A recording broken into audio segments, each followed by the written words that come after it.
Ladies and gentlemen, it's time for you to take your seats. The show is about to begin. Musical, lyrical lingo. Every episode a new bingo. Laugh and sing, go with the flow. Tune in as the memories grow.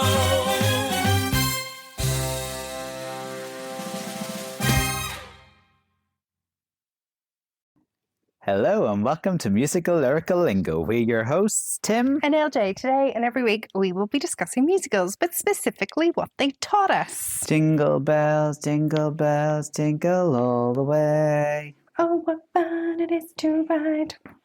Anyone? I can't remember the rest of the words. You can't remember the words to Jingle Bells? I think I was like, you know the way there's like that slang one? I think I had that in my head and I was really... Oh, I'm glad you didn't say the slang one then. Yeah. Careful that I wasn't going to say something rude. Oh, here, those lights in the corner on the Christmas tree went a wee bit crazy there for a minute, didn't they? Yeah. Do you need them off? Hope I don't get a migraine. I No, know. it's okay. Are As you long as sure? they don't go flashy, like crazy like that again. No. This should be okay. They'll be all right. I mean, I have been in the room for the last hour and a half and they haven't annoyed No. me, but for some reason they took a bit of a fit there. Because it heard you're singing and then Oh, it is needed it? to be... No, Are it's they not. musically No, but that would be cool. activated?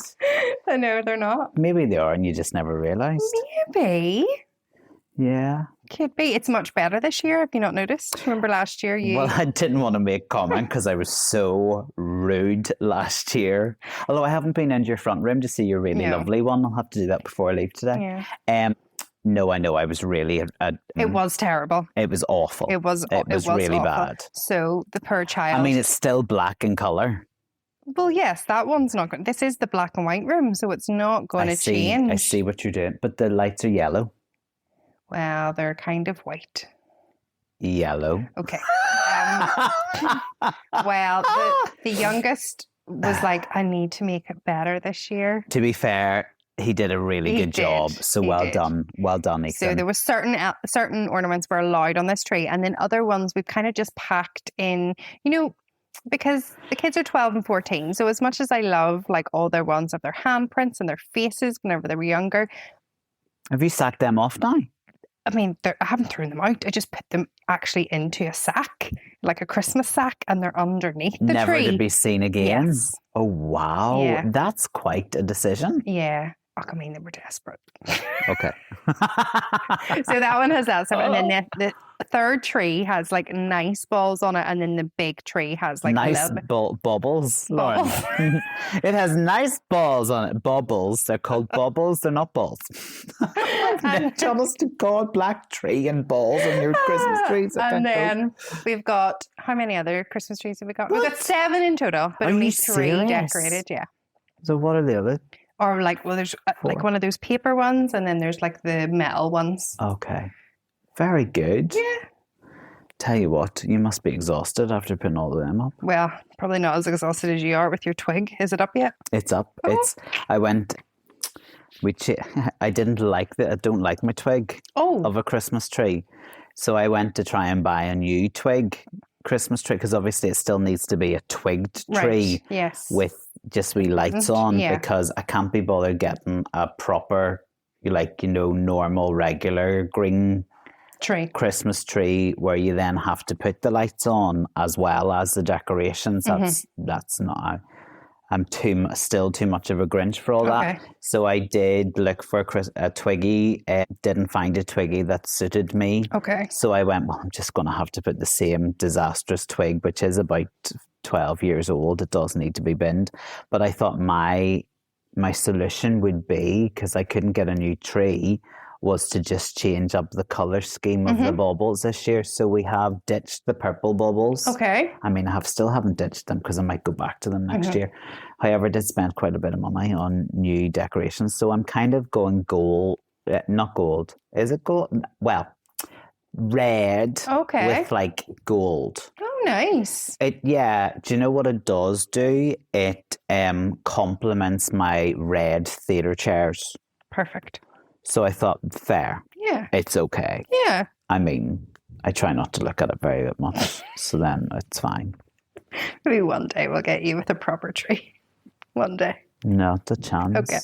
Like it's really ridiculous that no. I was going to say it's really ridiculous that the tree in my classroom is better than my tree at home, but it's not, because the tree in my classroom, which is a proper tree, is truly horrific. Oh, is it worse so than- tacky. It's Okay. disgusting. But hey ho, it's Well, for the kids. exactly. Isn't it? They love tinsel. yeah, tinsel. I made sure there was no tinsel anywhere. Tinsel on the tree. No not great. tinsel. Yeah. Tinsel was removed. Even whenever there was suggestion of tinsel could go onto the garland, I was like, we'll circle back to that. No, circle back to that. That's a good choice. No tinsel on the garland. No. My goodness, tinsel on the tree is bad enough.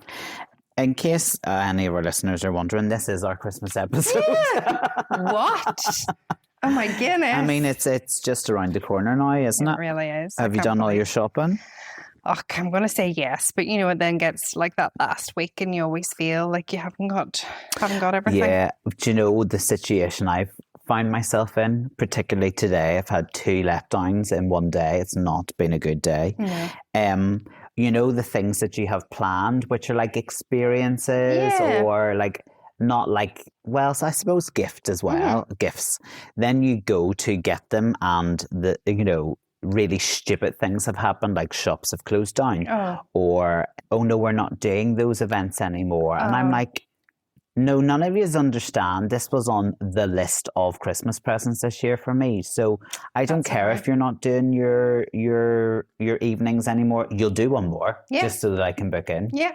But yeah, so I've had 2 letdowns in the one day. Oh, that's very frustrating. Yeah. So I called my therapist called Lauren. Yeah. And here I am, ready and willing to talk musical theatre to make me feel better. Do you know what I mean? Because that's what we do, isn't it? Always makes us feel when we've better. been let down. I love it. I love it. It's because I saw one magpie this morning in the back garden. I was like, today is going to bring something I'm not going to be happy about. But then you also projected that out in the world. But if you just saluted it and said, hello, Mr. Magpie. I did. Oh, well, then that's okay. I went, hello, Mr. Magpie. How's your wife and kids? And did you salute it? Yes, always. Right, You're talking to me here. No, I know, but I mean, yeah. just Anyway, checking. I feel like we've gone back like 3 seasons because we had that. Talking about superstitions. We had about 4 weeks of magpie chat in the first season, didn't we? But no, we're very much in Nulla Hogga Ditch. Do we know what that means? It's something Merry Christmas in Irish. Well done. You're upset. Lauren's taken Irish lessons and has become obsessed. But good for you. I know. I'm obsessed with some of the theatre news. Go for it. So I am. And also I thought it would be a perfect, because this is our last episode of this season. Oh my goodness, the end of season 3. Season 3. What has happened? Madness. Yeah, I thought it would be quite nice to include on our theatre news today probably what some of the things we're most looking forward to next year. Yeah. And also, we love a bit of musical theatre at Christmas time. Love it. So I've got a few wee bits and pieces for our listeners to look out for this Christmas season on the old telly. I know. We're getting treated. Getting treated. Although I've just lost the page, but sure, it's all fine. That I had all the intro. Oh, no, find it. Got it. Good. Right. Well, first of all, the first thing I'm looking forward to next year is Mary? Mary? Yeah, do you know Mary? Yeah, do. Joseph. Joseph. Right, okay. The musical. Okay, yeah. It's coming to a theatre near you. Oh, have you already seen it this season? Oh, right, okay. No, My Fair Lady. My Fair Lady? Is getting a revival. No way. Yeah, now, I mean, My Fair Lady is My Fair Lady. I do like it. You know, I was a bit harsh on it back in the day when I was a bit younger, and then I think I grew up. Yeah. And I learned to really appreciate it for how good and the potential it has. But what's exciting about this revival, which will be in the Pitlochry Festival Theatre next year, is it's going to be starring Alan Cummings. So he's leading the company, and it's directed by the amazing Maria Friedman. Yeah. So that is recipes for being really something quite special. Yes, that's what I mean. It could be very different to maybe other Fair Ladies we've seen in the past. Yeah, and I'm ready for that, I think. Yeah. Then a bit more Cabaret news. Like it's been quite the year for Cabaret. So the Kit Kat Club has announced their 2 new arrivals for the new year. I'm delighted. You are. I knew you'd be happy about this. Not so sure. Not sure. But we'll see how we go. No. So Matt Willis of Yeah. Busted fame has been announced as the next MC. Yeah. And Katie Hall, who is currently playing Fontaine at the Sondheim Theatre, is going She's to be fab. going in. Yeah, she is fab. Is going to be going in as Sally Bowles, and they're starting on the 26th of January. Yeah. So you're excited by Mr. Willis, aren't you? Because I'm you're a excited by Busted both fan. of them. I am a Busted fan. But Matt's not a stranger to musical theatre. I know, but he's also played roles like Butch in Footloose. Do you know what I mean? Yeah. Like, it's a Butch, the boyfriend. Yeah, but I mean, it's not. No, it's not the same caliber of MC in Cabaret, no, is but it? he's also mesmerising on stage. Okay. Have you seen him on stage? What did you see him do? As in Busted? Like in Busted, Yeah. do you know? And he's one of those that is like aged like a fine wine. He is. I just think he'll be great. Okay, I do well, that's think good. He'll be good. I hope so, because, you know, I think they don't haven't want quite them got to. it wrong yet. No, but this is my point, and I'm going, oh, gee. As the time goes by, obviously, like, it's hard to keep up that kind of, especially when they are clearly now very much casting for name. Yeah. You know, somebody who is well known. But yeah, we'll see how it goes. Probably the biggest thing to come out in the world of musical theatre this year was Paddington The Musical. So The Bear will not be beaten. It opened to overwhelmingly positive reviews late last month, and they have just announced that they're extending their booking, now booking up till February 2027. Perfect. That's all I needed to hear. Because remember, I was concerned that it was going to be a really limited run. Yeah. And then you were like, no, It's not. It'll not. But I'm delighted because I was concerned. Did you? No, I kind of thought, even if it's not great, it's going to be around for a while until everybody's still going to go and see it because it's Paddington Bear, isn't it? But And the it's fact, London and it's, the fact that it's good, and also I think across the board it was all 5-star reviews, wasn't it? Yeah. Yeah, I think that's one of the things I'm most looking forward to next year also is the full cast recording of Paddington. Because we've only got 2 songs, isn't that right? Yeah, or 3. Did he release a third recently? Maybe. He might have. But they're all great, like they all are brilliant. Yeah. So I'm looking forward to that. So, and I also think I saw on social media someone posted, I think they themselves posted basically along the lines of, just so you know, nearly every performance in 2026 is nearly booked out. So if you want your tickets, get them now. That's crazy to me. Now, I don't know if it was just a publicity ploy by them, but I also wouldn't put it past them if that is fact. What? Do you know what I mean? Like, I know that's the only thing. We might not see it anytime soon because all the tickets are gone. But yeah, so it's booked until February 2027, and I don't think it's going to stop there. I think it'll continue to get extended. That is good. Then the National Lottery, big night of musicals, is going to return. Yeah, we're getting another, like, earlier than normal, isn't it? So it's going to be... the concert's going to be held on the 26th of January and will later be aired on TV and radio, but I wouldn't think they'll wait around between the concert actually happening and then transferring onto TV. But it was a couple of months, though, the last time, wasn't it? Was it? I can't remember. But I felt like it was only like June, then maybe it wasn't. I just feel like that came around really quickly. I was like, oh gosh, we're getting another one. Yeah, no, this is the thing. And at the moment, shows like Miss Saigon, Jesus Christ Superstar, The Producers, Wicked, and I'm Every Woman, the Shaka Khan musical, are signed up to showcase their musical. And Jesus Christ and I would say there'll be more. Will be good because we've got Sam. Yes. Right. Have I said the right name there? Sam Ryder. It is Sam Ryder, isn't Sam Ryder. Yeah. Is it Sam Ryder? Yes, Sam Ryder. Yeah. As Jesus going into the Palladium. Yeah. When's that? Is that happening in the summer of next year? Yeah, so I'm assuming then they'll maybe just do a bit like they did with Hercules. You know, Hercules wasn't open yet, but they had I know. Yeah. Let's just move on. And that was a bit of a spanner of 2025, wasn't it, really? Just put us in there. Just move on. Interestingly, though, with regards to the BBC's Big Night of Musicals, they are going to be showing the best bits of this year's one on TV, and that'll be broadcast on the 27th of December. Yeah. Other Christmas viewing include the Barbican's production of Kiss Me Kate. I'm excited. So am I, because I would have loved to have seen that. And obviously, your father did see it, and my dad did see it and brought the programme home just to rub my face in it. Give me a beautiful Kiss Me Kate notebook, which will be kept for next season of the pod's notes. So it's going to be on BBC Two on Wednesday the 31st of December at 3:35 p.m.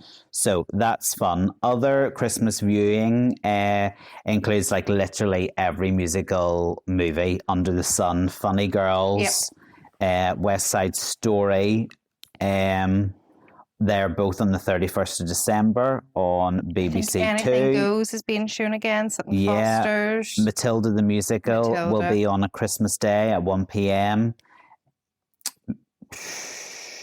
The film version. Oh, listen, there's no point talking about Sound of Music, is it? It's on every year. The other one I thought was quite interesting. You've got Rocky Horror Picture Show of High Society, Me and St. Louis, all on Christmas Eve, I think.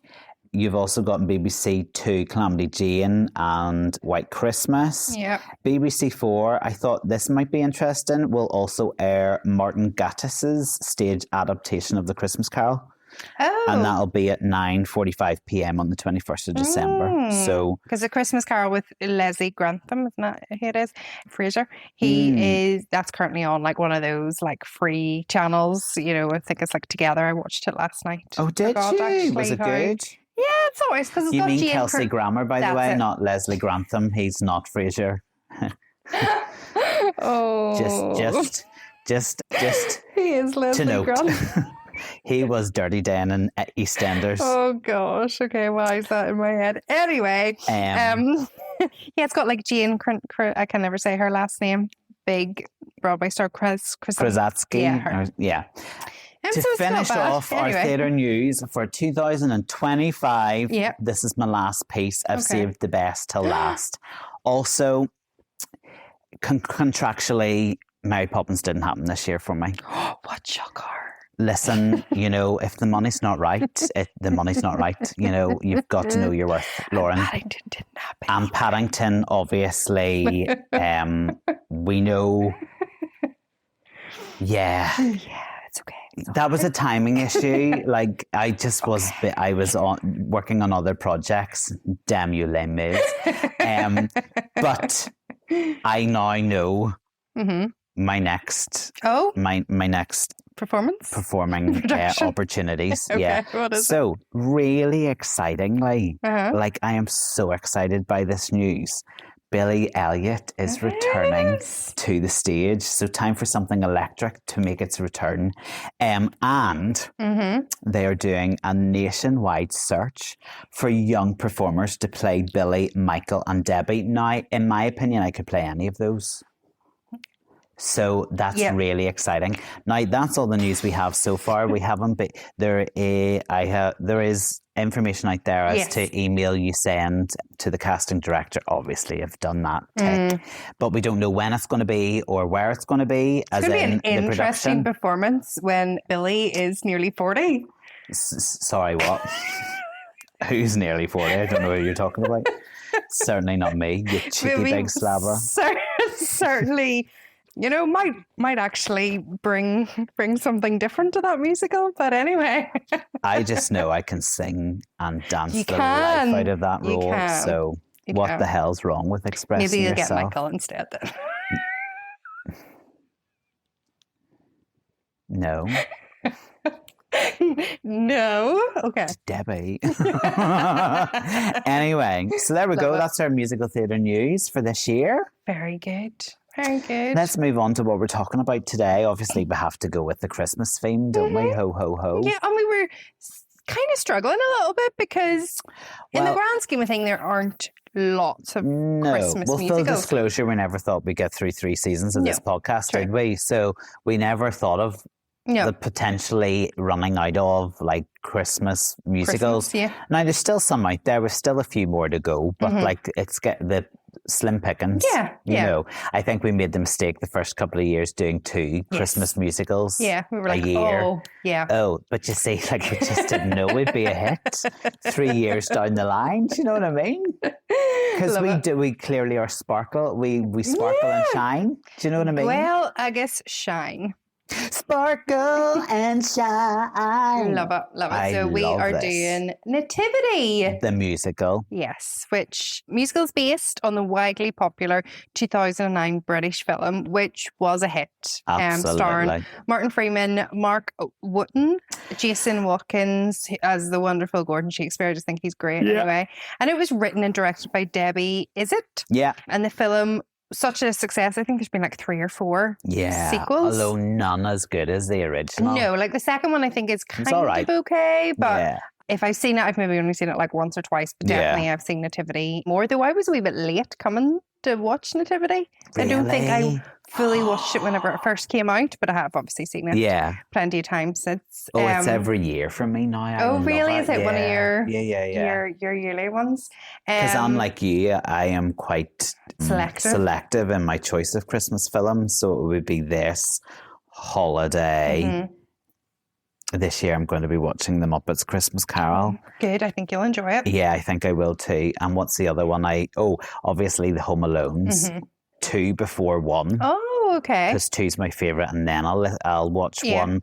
And I also enjoy Elf every so often, but I didn't watch Elf last year, so I'll watch it this year. Yeah. I don't think I can do Elf every year. Yeah, no, I agree with you. And I think it's kind of nice to leave it and then come back to Elf, because then it makes the jokes funny because you kind of forget about them. How many have you now watched? Because you just watch everything. Yeah, I do watch everything. And so I've done a couple of the really terrible ones. I've done a couple of the new ones on Netflix. We're in the hospital there because obviously appointments take forever. We got through the full episode of Home Alone. So for first Home Alone, so that one's kind of been ticked off.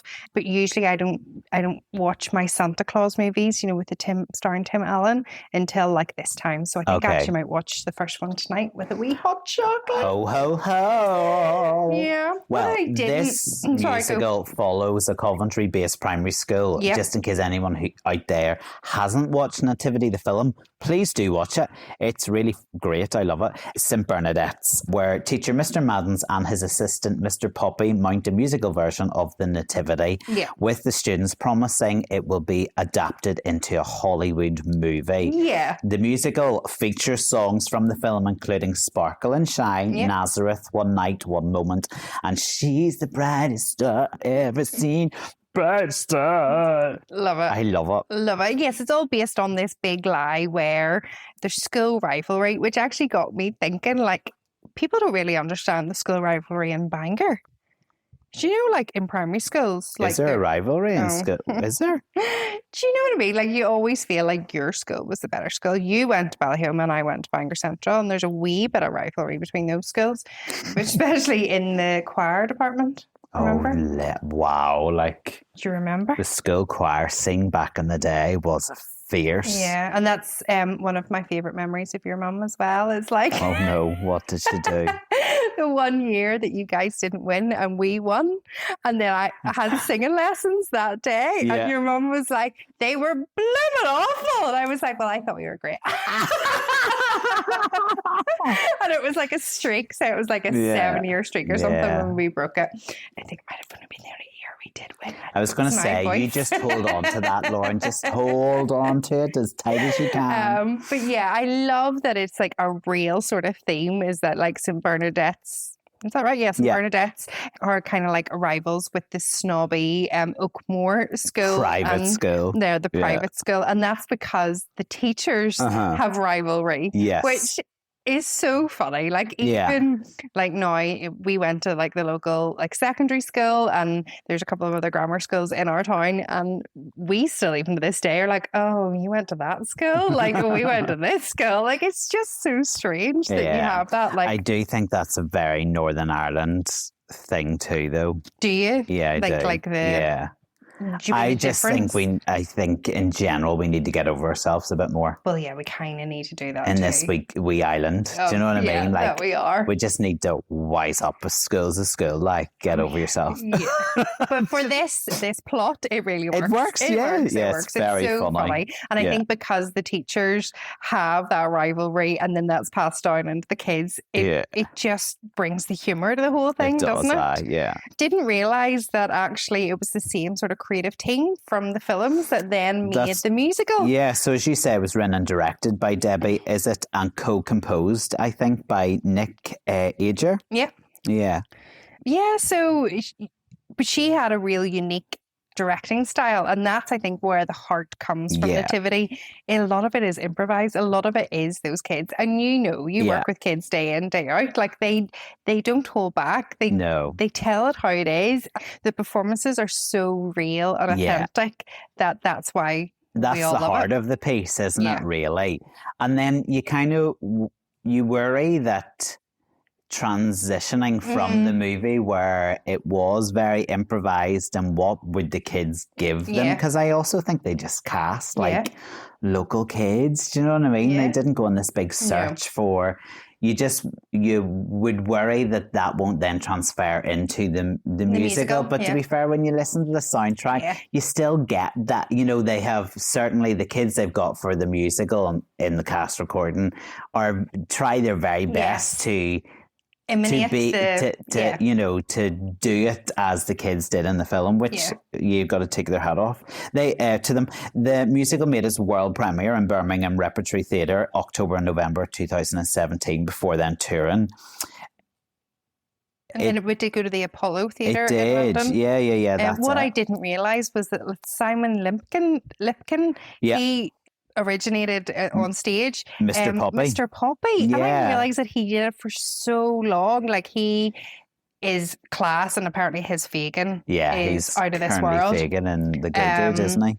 And I think he's extremely talented, and he's just married Georgia Castle. That's right, who we seen in Mean Girls. But I didn't realise that. And now I'm like, Mr. Poppy, gosh, that's such a... Comparing it to Fagin. Yeah. Such a contrast, isn't it? Yeah, absolutely. But he obviously, after 2017, it came back. It came back basically every Christmas season for the next couple of years, didn't it?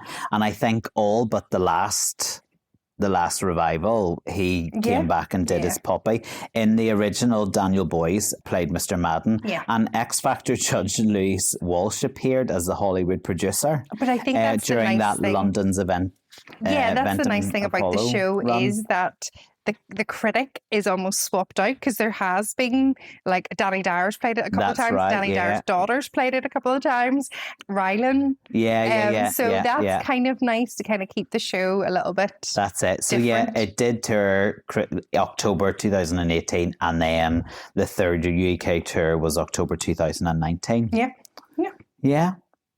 Shall we talk about what we learned? I mean, to be honest, we all know the Christmas story, folks. Yes. We all know what a nativity is. So, I mean, it didn't broaden my knowledge that much, but some things they did were quite clever. Do you know what I mean? In Here Comes Santa Claus Going for the Big Time, I do have an issue. Okay. What is it? And I was highly offended. Oh. The first time I saw the movie, and they did keep the same line in the musical. Okay. And I just want to say it's not true. Okay. But they quote, you know what they say, those who can't teach act, and those who can't act teach, and those who can't teach primary. Yeah. A wee bit. I mean, that's like a dagger to my gut. It's not true. It's not true. Okay, I believe you. Because if that's true, that's my life. And it's not true. Okay. I can act. I'm really good. Yeah. Come and see me in Billy Elliot next year. You'll see. It wasn't your fault that you didn't get Paddington or Bert, or you're not going to get Billy, or... Yeah. It's timing. I can remember the first time I watched the film, being raging? roaring out loud. Okay. And then thinking about it for a minute and then going, How rude. How dare they? How dare they? Yeah. Love it. Well, I went right back Did you? and was like, okay, nativity. Oh, here we go. What is... So We could be here for 9 hours Yeah. here, folks. So The history of nativity. The nativity. if we're going to say it in Irish, it means breath, which means birth. So I was like, okay, interesting. Nativity just means the occasion of a person's birth. So you could say the place of my nativity was Dundonald. Interesting. Okay, Right? yeah. We've just got so used to the word nativity being About the birth of baby then Jesus in the let's look manger. at it. Yeah. In Latin, it was called natavis, which means arisen by birth. And then in late Latin, it was navitas. Then I don't know if I'm saying this right. In Old French, it was natavi. And then in English, it was native, where we get native. Yeah. And then in Middle English, they combined the Old French and the English to get nativity. Do you know what, Lauren? That's amazing. That is amazing. And to be fair dues to you. Bringing out the different languages and pronunciations in our last episode this year. That was a really brave, Wasn't it? that was a really brave step. But I think that's how I'm going to refer to things now. Like the place of my nativity was Dundonald. That's hilarious. Rather than I was born in Dundonald. Yeah, fair enough. So yeah, like that was pretty cool. And I suppose there's no other like lyrical lessons apart from life lessons. Like, that's it. Like you've looked into like the word nativity. What resonated with me was, you know, especially in the song Our School Nativity, is just the role that plays within a school. Oh, it's so you know, special, at Christmas time. And when you look at the age of the kids that normally would do nativities, they sing, they want a part in our school nativity. They want to be the best. And there's no irony there. Like the earnestness is loud and proud. Children auditioning with passion. Yeah. With, you know, the passion of like Broadway veterans. Do you know what I mean? Yeah. And yes, sometimes absurdly. You know, like some performances are really quite interesting. Yeah. You know, and like they sing about in Our School Nativity, it's where they're like doing, like the kids are doing their different auditions, right? And Alfie, they sing about he goes red until he bleeds, because that's the one that like, you know, holds his breath and like, but like Alfie wants to play Joseph. His audition is earnest, full of physical comedy and exaggerated sincerity. His verse then slips into that like charming childish exaggeration, and that line plays like a comic punch, but underneath it is the longing of a kid trying so hard to shine in a world that might not notice otherwise, and that's what it is all about. Yeah. Like in school, here I get my teacher hat on, but like, you know, those performances like nativities or school plays, like it does something to kids. Like it brings out another side to children that you might not necessarily see in the classroom. And that's why arts funding is so bloody important, because it gives those children the opportunity to shine in other ways that they might not necessarily do in the classroom. And explore and learn from each other in a different environment. Yeah, which then in a way then plays a part in like helping them in the classroom. Do you know what I mean? Like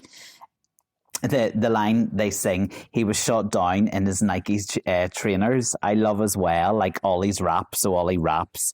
It takes a surprisingly raw turn because his verse taps into like real life emotional fractures. He sings about his mum's new baby and his dad's doubt. Ollie channels it into like a biblical parody. Yeah. You know, so it's a wild, poignant mashup of like the biblical story and 21st century family drama, like filtering through the eyes of a child who just wants to be seen. Like it's got so much heart, this wee film. I think that's why I blubbed the whole way through it the first time I saw it. Like I was a ridiculous mess. It is, yeah, there is. There's so much in it. Like let your inner child out, and that's really about like Mr. Madden is so uptight, and Mr. Poppy helps him with that. And then your found family, like the family that you choose for yourself, is everything. And like that's Mr. Poppy and the children. Yeah. And then the people who show up and who cheer you on and make you laugh are your community or your people. And they help you put on a great show, or they help you just like put on that show of life, whatever it is. That's it. That's the celebration of inclusion and hope and childhood dreams, isn't it? And being authentic, like that trumps perfection. And like you and me are very hard, like we are whenever we go and see something, we're like, oh my gosh. But whenever it's something to do with kids, we're like, they were great, like they were really good, because that does sometimes their enthusiasm just outweighs all the imperfections. And I think Mr. Poppy's a really important character in all of this, because it is his enthusiasm. He's enthusiastic, and he's sometimes the chaotic cheerleader for the kids, but he represents that belief in underdogs and champions their potential against Mr. Madden's skepticism at times. Do you know what I mean? And Mr. Madden's needs Mr. Poppy just as much as the kids 100%. Need him. Do you know what I mean? And like if you bring that you're genuine and you are a bit chaotic, but if you bring that and you're authentic with it and you're just showing that that's who you are, then that energy is going to be magnetic and people are going to feed off it. And then that's sort of what teaches Mr. Madden to relax a little bit, and his anxiety then isn't as sort of, that's no longer becomes the most important thing. The most important thing is the kids enjoying themselves and putting on a really good performance. And like you see it time and time again in schools or places of learning, like those adults with that, chaotic charisma. Always get so much more out of their kids. And like you see the kids who have teachers like that, and you just see the difference. Like everybody, you almost need a bit of that chaotic energy sometimes. I think because that's how most kids respond as well. Life is all things are coming at them so fast. And they're learning something new every day. And we've, as adults, we forget that, because we do learn every day, but we let the horrors of life sort of get in the way. Over. So whenever we just let, okay, we're going to learn and we're going to do it in a different style and everything's going to be okay and it's all going to be exciting, then actually you do learn more and you enjoy the day, don't you? 1000%. I love Nazareth just because of the way Nazareth in Nativity parachutes modern cheekiness into the biblical postcode. Instead of dusty donkeys and solemn hymns, this number paints Mary and Joseph's hometown as like the ultimate teen hangout. They're a really cool in Nazareth. And Debbie flips like scriptures into playground banter, while Nikki layers like guitars and hand clapping drums, like kind of nod to the early 60s, like Mersey beat. Do you know what I mean? I love how the verses read like tourism jingle. Part travel brochure about, part schoolyard gossip. Do you know what I mean? It's clever. It is. I would love to do Nativity in school, but I also just think it's a bit bizarre to do Nativity in April. Because obviously I can't, could you imagine World War III if I was to decide to do Nativity as a school production and we'll do it in December? No, because there's foundation stage would come for me, but it would be really cool. It would be nice. It would be. It would be cute. I'm just trying to think, just constantly the thing is all about being your own hype person as well.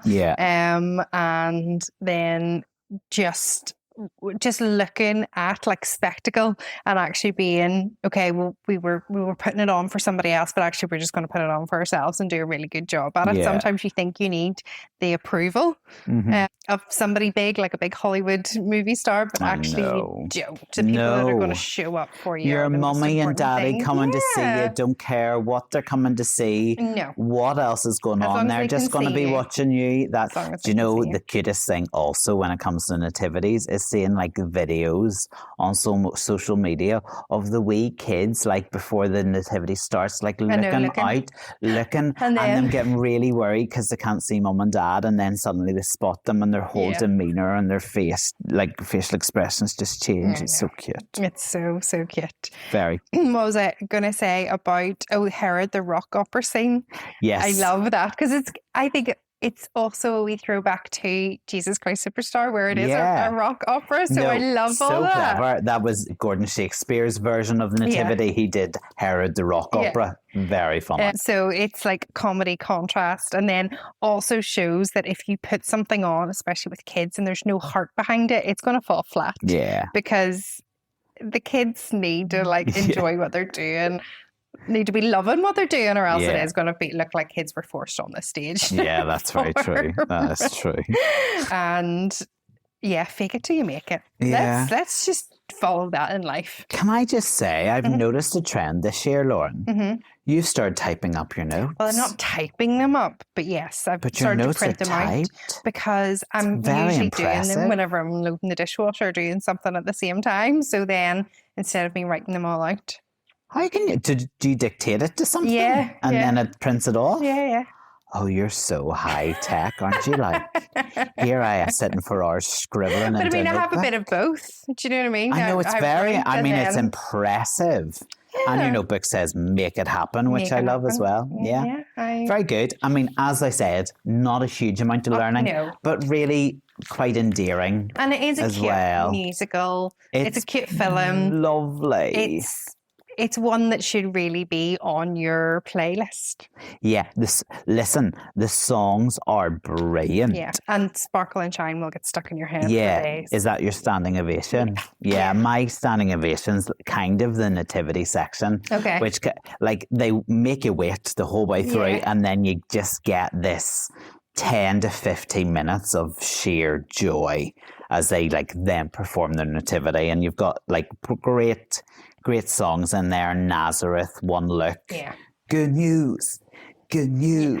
And Sparkle and Shine, she's the brightest star I've ever seen. And then the real, like, heart-wrenching, one night, one moment. And do you, working in a primary school, do you hear those songs a lot? Do they sort of input those songs? Or no, not a lot? So kids aren't in primary school anymore, but we would have heard those songs a lot. Sort of like, okay. So I kind of feel like Sparkle and Shine, I'm kind of glad I didn't hear it this year. Really?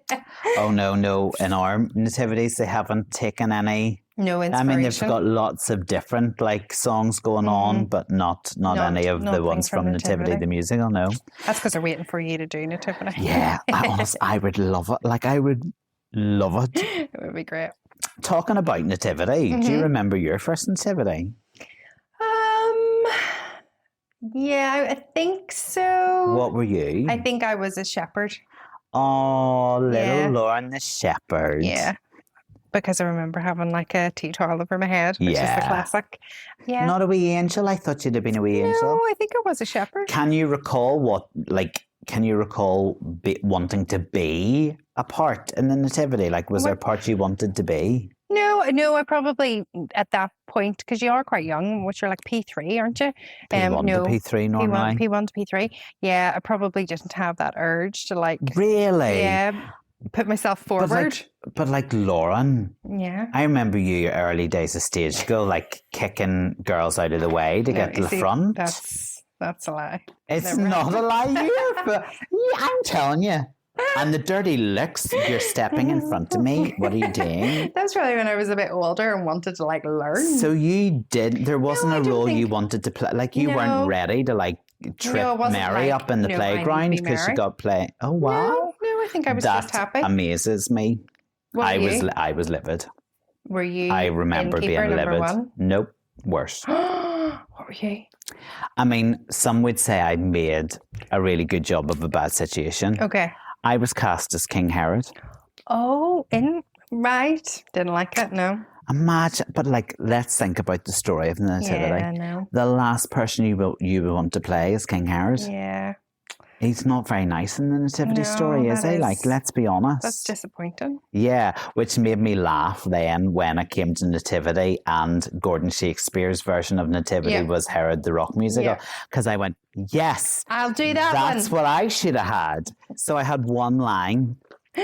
And when I say I made the most of my line, like, it was the standout moment of the whole Nativity. And I'm not just, like, that's not me saying that. Like, everybody said that. Okay. Because I was absolutely scandalous. Oh.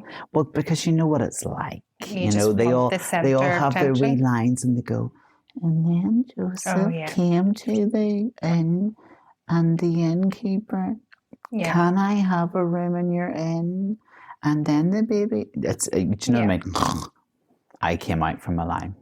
What brings you to my country? Love it. At which point, I think it was my mum. I can't remember. It was either my mum or my granny. Like visibly disappeared in the seat because she was slipping down. Oh no! Absolutely mortified, and like all the other mummies and daddies were looking at each other and started tee-heeing and giggling. Because who's this wee fella? Like who's given a West End performance? Knee-high to a grasshopper, giving it a West End. I didn't even get a song.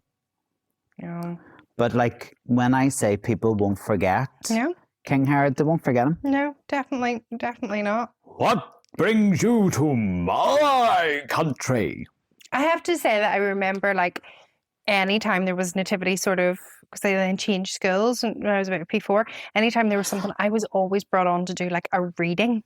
Yeah, but this is followed through your whole life. I know, like you do speech and language now. So, like, you know, and a couple of times in church, I'm always asked to like do a specific reading for like a recording or whatever. So I think that's where I'm kind of like, oh no, I always get like a special reading part. But your elocution is so beautiful. Like you are a beautiful reader. Oh, thank you. I can see why people ask you to do reading stuff. Yeah, and I did a really nice reading at my granny's. One of my grannies. But it was really nice. I was kind of like, oh, I wanted to do this. People were like, oh, that was really good. I was like, oh, thanks. And how do you find that easy? Like public speaking, like that easy to do? I think I find it easy as long as I know if I've got a reading to do, and then. But if I had to think on my feet, I'm not the best, even though I teach. And like I constantly am adapting my lessons because of the type of learner that I'm teaching. But I think if I had to like stand up and present something, I'd probably just get that little bit of fear to be like, oh, I'm not good enough to be doing that. But if I'm reading something for it. So I remember being really nervous for one of my best friends who was getting married at Christmas last year because I just wanted to do it really well for him. Yeah. And I was like, oh, so that was the last time I kind of felt nervous actually just reading scripture. Yeah. But then I wasn't once I was reading it, I was fine. Yeah.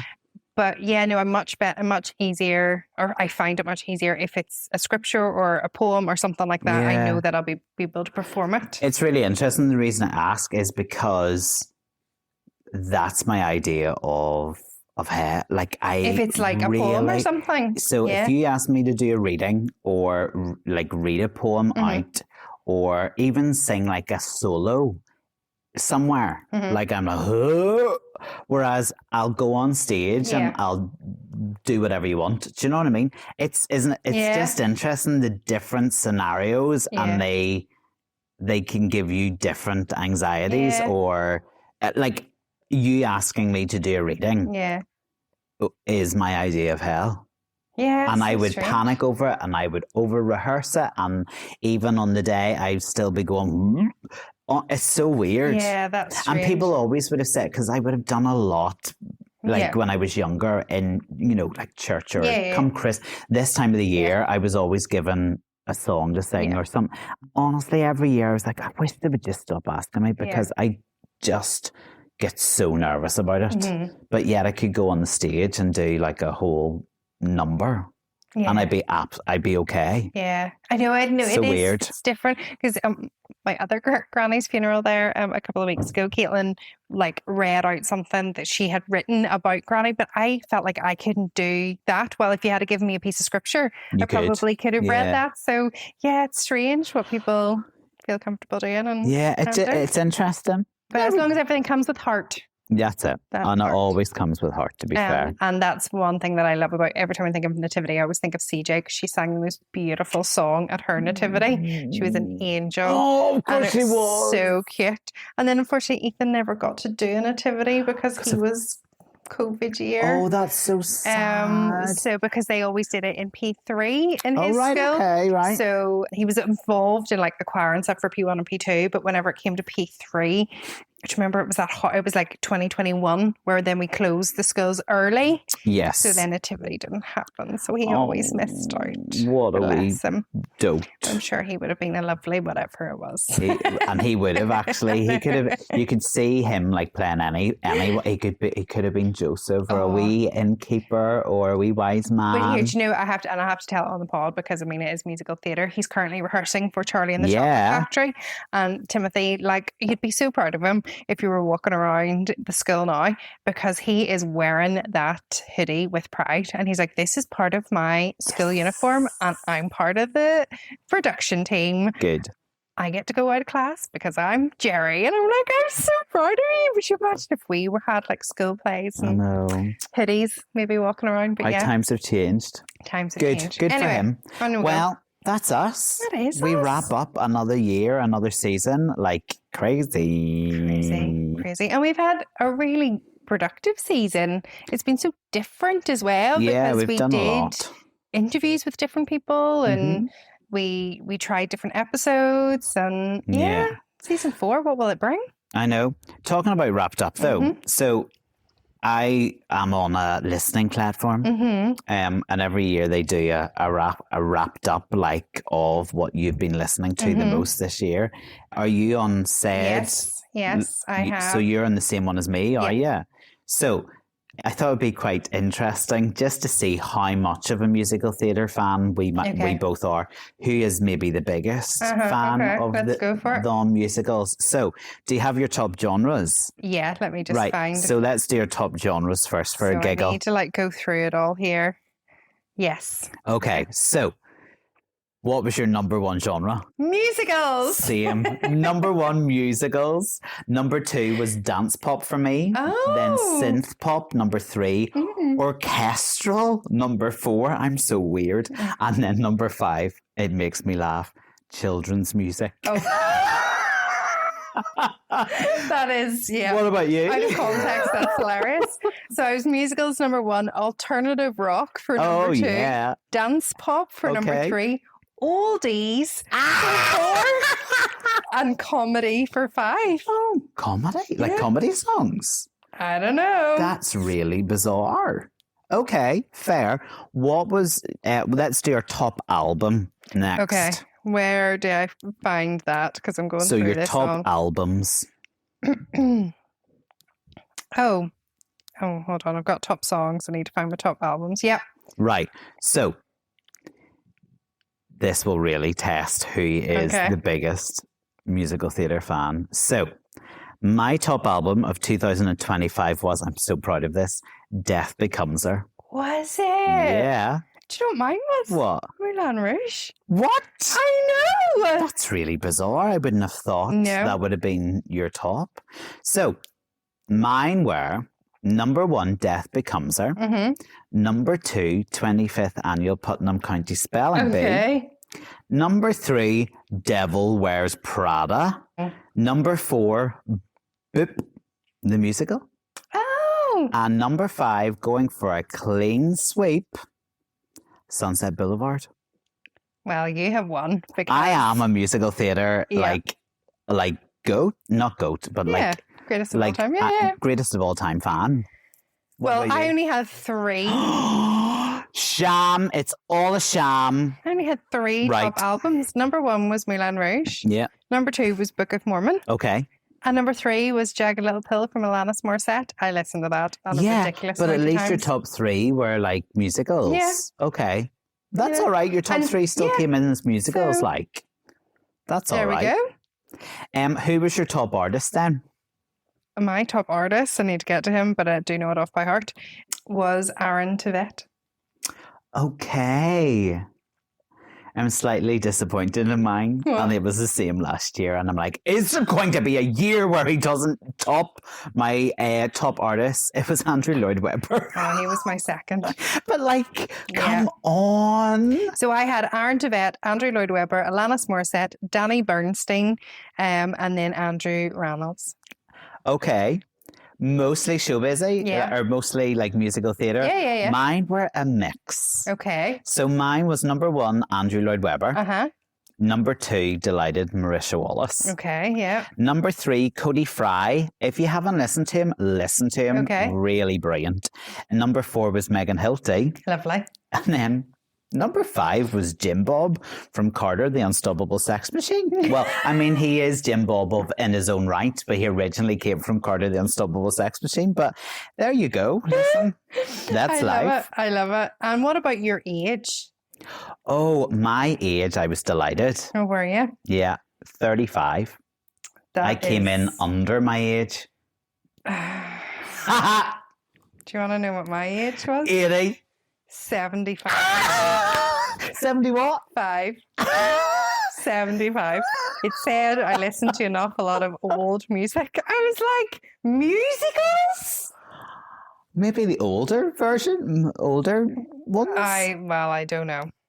Like 75. That's absolutely hilarious. Isn't it? Oh, you're such a granny. And like I do listen to an awful lot of Fleetwood Mac and things like that, so I can kind of get it. But still, 75 I thought was taking the mick. 35, baby. Well, there we go. You can have that one. Well, that was fun. I enjoyed that. Wrapping up last year, what were your standouts? What were your highlights of the year on musical? Okay, I'm going to be all lingo? mushy. I just love doing the podcast so much, and I love getting to spend that time with you. Same. No, so I do love that, but I do like that we went a little bit different, and we had interviews from loads of people this year. Yeah, I think, our interviews were great. We had our great friend Molly Logan on. We had our friends of the pod, Ali and Jen, on again, which is just always brilliant. We had Kerry Rogers on talking about Les Mis, because that was something really special for me this year. And we also had History Mysteries with Dr. John Bruschke. Yeah, which was really different for us. Yeah. And actually loads of comments where people like really loved that kind of like delved into a different side of musical theatre. Yeah, I just thought that was great. I also liked how we went rogue with some of our choices of musicals that we chose. We didn't partly for self-preservation of we need to leave some big hitters if we're going to do another season, but also just things that naturally intrigued us a bit. And I'll not forget our Kiss of a Spider Woman episode, because I think that was a musical both of us knew very little about, and actually both of us walked away really intrigued by it. Same with, visiting some of the oldies that we hadn't thought of for a long time, like Whistle Down the Wind, and that brought back loads of memories for us. And, Dream Girls and Chess. I really liked that. Our 100th episode on Shrek, the fact we've made it to 100 episodes is insane. I did like our top 10s as well this year, our love songs and our Act 1 finales. So I think we definitely do some more of them next year, because they're quite good fun, aren't they? And that's it. It kind of changes it up a wee bit, and then it's interesting to hear other people's opinions too. Yeah. And I mean, you did change it up, didn't you, with the episodes without me? With Aaron stepping in. Yeah. So obviously next season I have to return the favour, and I'll have to do an episode with Aaron without you. Yeah. Okay, sure. Yeah. I mean, it's still annoying me that those are our highest listening ratings this year, but it's okay. I'll get over it eventually. Yeah. Is there anything on the list for season 4 from you? Oh, that we have to do? Yeah. Like, is there a musical you're like, we will do that next year? Yes, I think I'm looking forward. Can I say it? Yeah, I think so. Yeah, why not? I think I'm looking forward to doing Come From Away. Okay. Yeah, because it is a big one. Yeah. It's a big one. It's one we haven't really even discussed or sort of maybe in passing.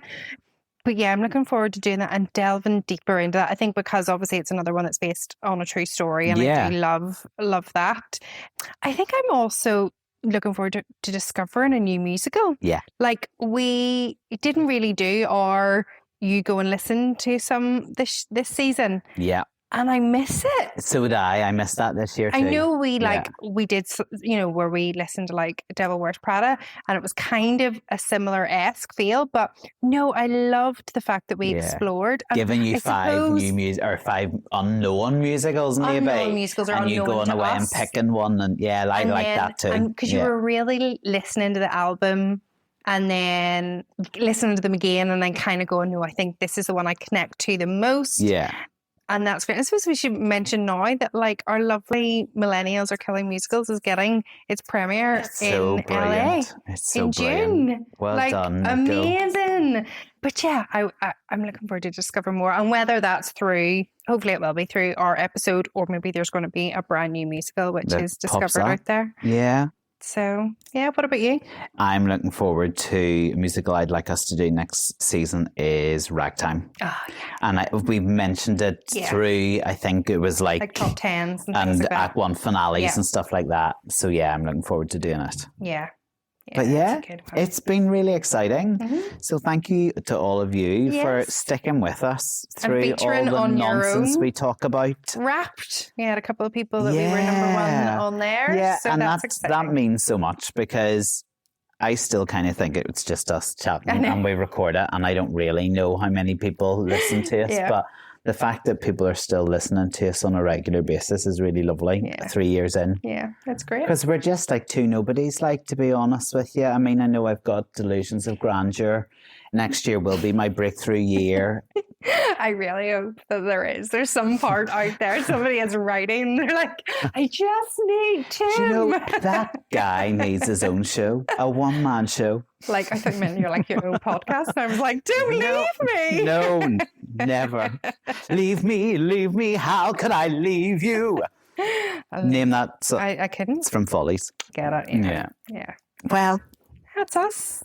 All we have left to say is have a lovely Christmas. Have a lovely Christmas. We will be back at some point in January. And I know for some people, Christmas maybe isn't the most happiest of times. Yeah. So just do what you can. Take time. Yeah. And get through it, and know that there will always be happier times ahead. Yeah. You can always hear us in your ears. Yeah, exactly. Go back and listen to us. I mean, it might throw you into the pits of despair, but sure, give it a go. And for everybody else, enjoy your turkey and your. And do let us know what your tinsel. favourite episode was of this season. Let us know. And let us know, what do you think, Billy Elliot, Michael, Debbie, which part would be best suited to the brother? He doesn't have a huge amount, does he? He's on and off. Like, you're so rude. You'd play the grandmother with your wrapped at 86 years old. Anyway, before we play that blooming mother that comes back. It's like a family Christmas dinner now. We're falling out with each other. Anyway, until next year. Have a lovely Christmas and a happy new year from us on the pod. See you in 2026. Bye. Tune in as the memories grow.